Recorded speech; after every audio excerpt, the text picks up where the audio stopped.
How much can a country take? This is Gary for My Sacred Honor. And we are busy looking at what the president and the Congress are doing in one corner. In the other corner, we're getting all this horrendous news of murders. And it's not like two guys go out and duke it out and someone beats the hell out of somebody to death. It's like, hey, I'm ticked off with my wife, and so I think I'll take out my kids too. And it's bewildering, man. It's almost breathtaking. You just can't catch your breath. It's like, what is going on here? I mean, how can a man kill his children and his wife? How can that happen? Well, I think it happens because we don't acknowledge evil. Evil is a reality in this world. And, some people say it's good and bad. No, it's not bad. It's evil. Bad is not a good choice. That's a bad decision. But an evil decision is a complete different animal. And these people ought never, ever get to breathe. Now, I know that ticks a lot of you liberals off, but you're busy killing babies, and I would like to leave them alone and pay attention to these animals that do these horrendous things. The kind of people that would get in the car and feel like, they, for some kind of reason, drive by somebody's house and shoot it up, not knowing where the bullets are going to go, just shoot it up and wind up killing a baby in her crib or a child in its bed. Those kind of people, I'm all for executing those kind of people. Give them a swift, fair trial. And if they're found guilty, execute them. Get them off of the planet Earth. I'm all for that. Now, it doesn't seem to stop. It's like this poor gal, man. She gets found stuffed behind a wall somewhere in a college on her wedding day. Is that not ironic? Is that not the saddest, most terrifying thing that you could ever hear about your child? Here this day, it's not only important to her and her husband to be, but the families are uniting. See, it's not just them. It's the whole families uniting. They're anticipating what happens after a marriage happens. And that is the family grows. There are grandchildren.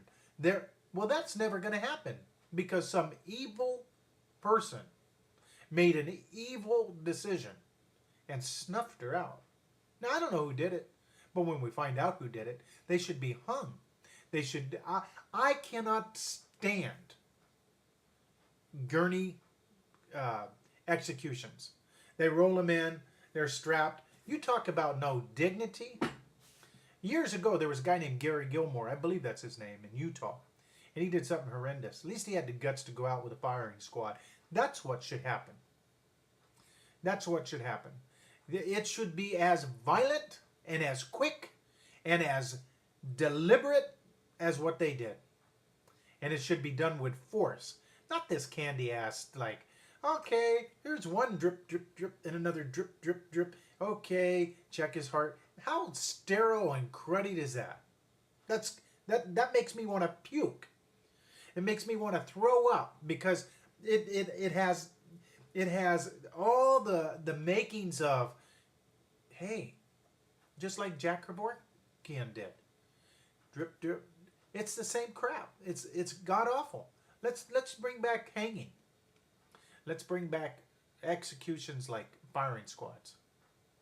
So that's one of the things that are in the news today, and it just blew my mind that it seems to be doubling all the time. I mean, this country was completely outraged with the St. Valentine's Day massacre. I think 7 people were killed, and it was a hit. The mob. And we went, oh my God, what's going on here? Oh my God. And that's nothing. Those guys were juveniles. We got a guy who went to Virginia Tech and blew 32, 35 people away. They were amateurs. We allowed this scum, this evil, to coexist with society. So while we are being hit daily by this type of thing, where some guy goes off and kills all of his family members, or he's pissed off at his wife so he slits the throats of his boys and then he blows his head off, or something like that. While we're getting that, we got a president and a Congress sitting here making decisions like cap and trade, like healthcare. They're raping us. And it's not a bad decision, it's an evil thing. These people are evil because what they want is control over you and me. They want full control. They also want to cover up their doo-doo that they've left behind through the years of evil decision making. You see, they're broke. And like Bernie Madoff, he had to come up with extra money. And so that's what they're doing with the healthcare. It's 1/6 of what this country's worth every year. 1/6. They want that cash cow.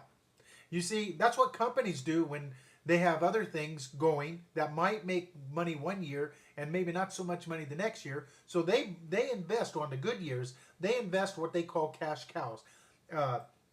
Companies, they buy companies that make the same. They don't make more every year, but they make money every year. Every year. And they buy these cash cows. Well, America, you're a cash cow. Step on up, man. Uncle Sam wants to milk you. How does it feel?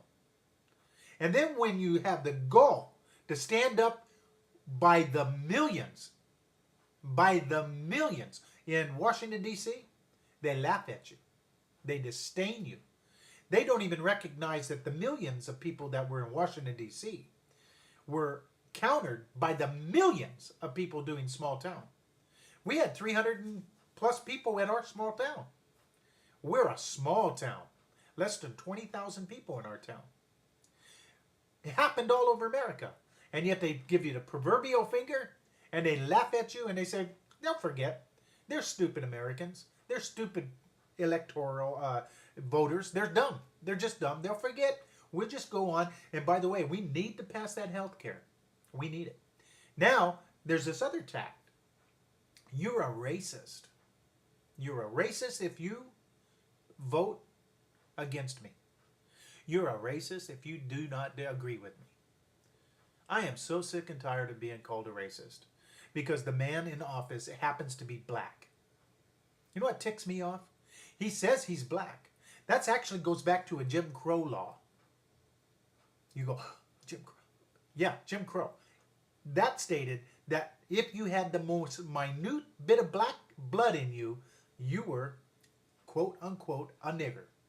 That's where that comes from. My understanding is he's half white. Now, I'm not the one throwing out the Jim Crow law saying he's black.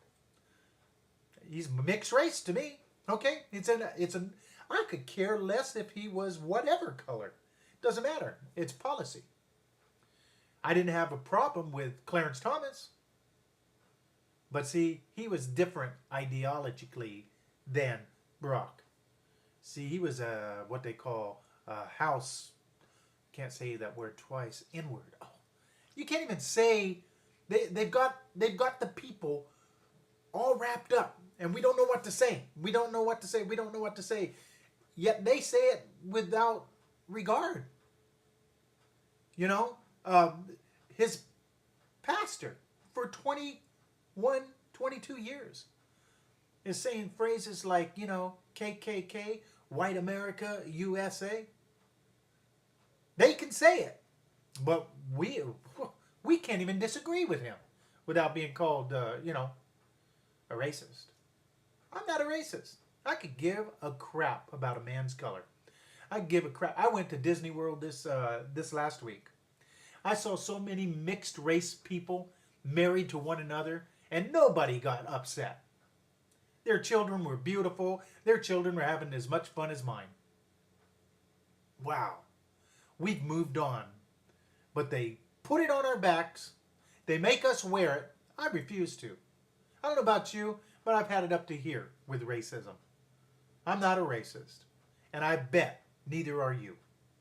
This is Gary for My Sacred Honor, and I hope you have a great week. And take care. And yeah, if you don't like what he's doing, protest.